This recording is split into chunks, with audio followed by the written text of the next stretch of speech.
Hey y'all, I'm gonna tell y'all what happened when I went down in the valley last weekend at Chuckalissa. So sit back, get your wine, your popcorn, whatever it is, cause I got a good story. Down in the valley where the girls get naked. If you throwing bands, then you know she gon' shake it.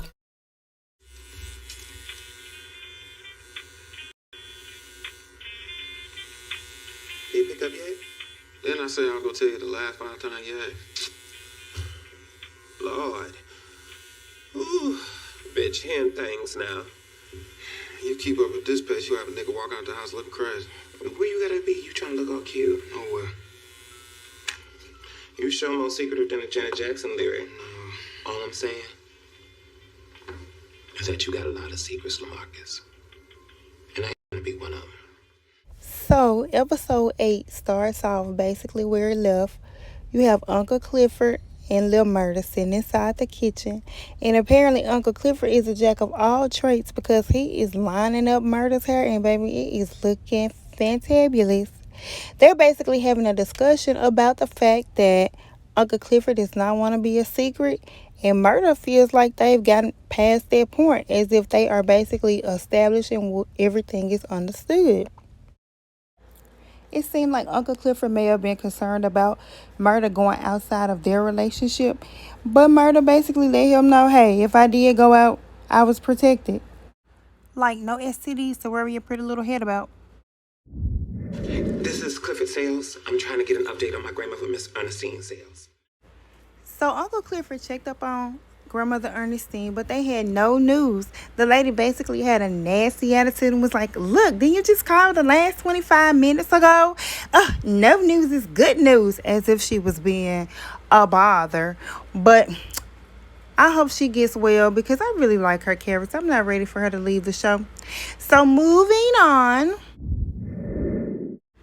So the next scene pretty much picks up with Mercedes. She's jogging, her and her dog, and she bumps into this fine, chocolate, handsome character that I cannot wait to get the background story on. They sit around and they chop it up or whatever. You gonna be my date, then? I'll see if I can move some things around. Yeah. I like it when you move your things around. Come on, Blackie man. Now, y'all, judging from the conversation, it seems as if they know each other from a past life, and I believe we do too. I feel as though he may have been on season 1 and we just don't remember him, or at least I don't. And from the looks of this ankle bracelet, I am thinking something happened in the pink that involved him, but I don't want to jump too far ahead. Keyshawn meets Haley inside of a coffee shop. She gives her the birth certificates for her children and lets her know she does not have long to keep them because her boyfriend's going to find out. Haley is actively trying to come up with a way to get Keyshawn away from her situation, even with the idea of having her to headline at the next show that the Pink puts on. She drowned in the flood down in Texas. And yet, she's sitting at a diner counter in a town called Chuckalissa. Finally, she figured it out. She looked up Haley Colton and figured out that Haley and Lakeisha are the same person. While still sitting at the coffee counter, a news break pops up about Andre Anderson, and come to find out his father is not dead, but indeed in prison, honey. So they posted him all over the news on everybody's TV like a convict. So Andre's campaign manager, Corbin, gets wind of the news. They start bumping heads in a major way. And then, boom, another news clip comes with nobody but the used-to-be prostituting minister, Pastor Woodbine. Woman of God, making sure that sin don't have to climbing in your back doors like it did mine. I hold so you could fly, Chuckalissa. Miss Ma'am says she holds so Chuckalissa could fly, rolling on the floor laughing. Mr. I Beat My Woman showed up with a pair of shoes for Keyshawn that were too small for her. He felt so bad and so guilty he kept beating himself up all upside the head. So what she did was played on his emotions, let him know how she would just love to go to the Pink.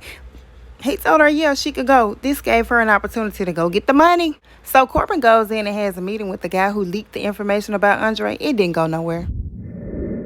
forgot this lady name, but Haley went in to meet with this lady about purchasing the building from her that they've been going back and forth about. And Haley basically let her know, look, you cannot give me 5 mil, I want 10 mil, or you will not get it. The lady said, well, I'll see you at the end of the election. Haley said, okay. So Lil Murda and the Undertaker, they link inside the funeral home as they prepare Teak for his burial. He lets Lil Murda know that he's actually the person who killed Rome. It wasn't really a overdose, and he lets him know about the tape that existed. Lil Murda like, man, I don't know about no tape, I don't know how he got no tape, but hey, a man gotta do what a man gotta do. I was trying to put food on the table, things happen. So he was like, hey man, it's cool, somebody had to go down and wasn't gonna be you, I got your back. Lil Murda like, yeah, but you not got. He be like, it don't matter, I still got your back. So everybody meets up at the Pink. They're getting their dance routines together. Mercedes is on stage practicing for her dance, and in walks Haley. Haley told Mercedes to let her see her dance, and it was awful. And boom, Keyshawn walks through the door, Miss Mississippi herself, and everybody's excited except Mercedes. Roulette and Whisper sitting over there cracking up, waiting on the drummer. I take the motherfucking jukebox, but I can't fit it in my Birkin. Uncle Clifford and Haley got into a big argument because Uncle Clifford did not like the way she walked in and took over like that. And I would feel the same way. So Uncle Clifford packed up her things and left. And while gone, had a talk with her mother, who appeared in her backseat. And I believe there is a new plan brewing. Mama's #1 rule. Bitches don't just cry. They get even. So meanwhile, Lil Murda's at Teak's funeral.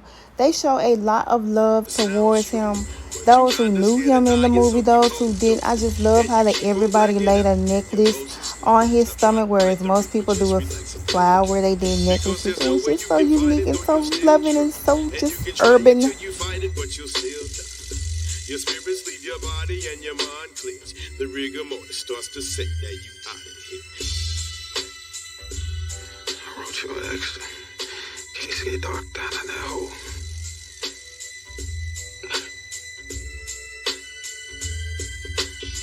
You start your journey into outer space. You see yourself. Rest in peace, Teak. It was a really crazy, cool character on the show.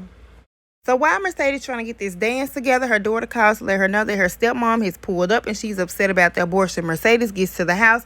They're going back and forth. She's like, she's only 14 years old. Who does this? She's like, well, you've been drunk the last 14 years. And the stepmom is like, I might have been drunk, but at least I've been a mom. This is the first time that you've ever been there for her. And then you go and take her to have an abortion. The daughter's like, look, mom, I'll just take you home. Mercedes like, no, you go back to your room. The girl is like, no, I'm about to go home. And so at that point, Mercedes is looking like her heart has just really literally been thrown on the floor. So then she's like, look, you taught me how to drive. I'm going to be fine. You taught me that. I'm going to take her home and we're going to be safe. So then they leave. I was very hurt for Mercedes because that was the one time she felt like her whole world was coming together just for it to be ripped completely apart again. Poor Mercedes. If it ain't one thing, it's another.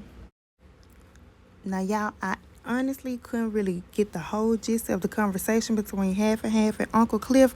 I'm kind of thinking Uncle Cliff is like, can you please try to stop the casino thing so they can leave my building alone? But he was saying it in a different type of way.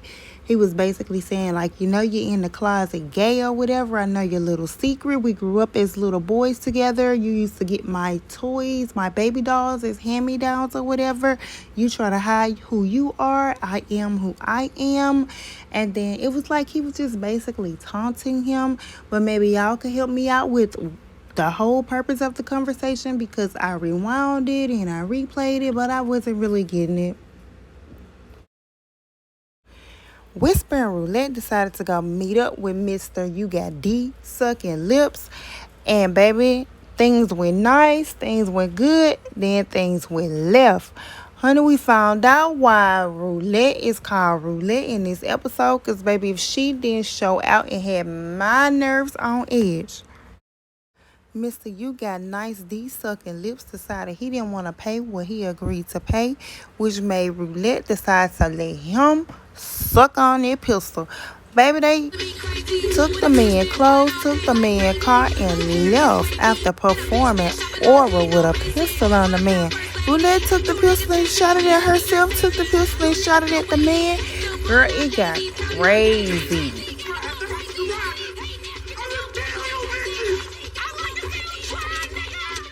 So there was a guy going around claiming that he killed T, the same guy that T had beat up, because he was like, yeah, you don't mess with my squad. You don't mess with my squad. We'll come get you some murder. Approaches a guy with a gun long as my leg. And he like, hey, what's up, man? Dude like, hey, man, I know this about T. I ain't do it. He like, yeah, but you said you did it. He like, nah, but I didn't really do it, man. He like, you know, I got a family, man. I love my family. Like, yeah, but you said you did it. You said that you want to be God. He said, nah, man. He was like, nah, man, I got kids with her, man. I love my kids, man. He was like, okay, well, man, I'm going to let your kids know that you love them then. Tat, tat, tat, tat. Killed the man right there on the spot. I said, well, that's why they call him Lil Murder, because he gets the job done. So Mercedes did meet up with the guy that had the bracelet on his ankle. He put his hand on her thigh, whatever. She was like, So I guess she not ready to lead him to his alone. Yes, she wasn't ready for that part.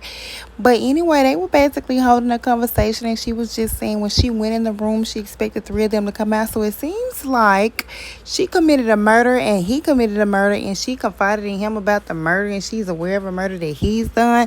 Just basically like I was saying in the beginning, it's a background story that I've got to research, or somebody's got to tell me about, or they going to have to open it up so I can know what's going on, because it's something more to it.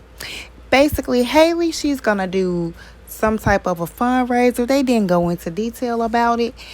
And the show concluded with Uncle Clifford talking to his mom at her grave. And he's like, Mom, I'm just really not ready for grandmother to go yet. I'm doing really bad right now. I'm failing. That's why I haven't been able to visit you.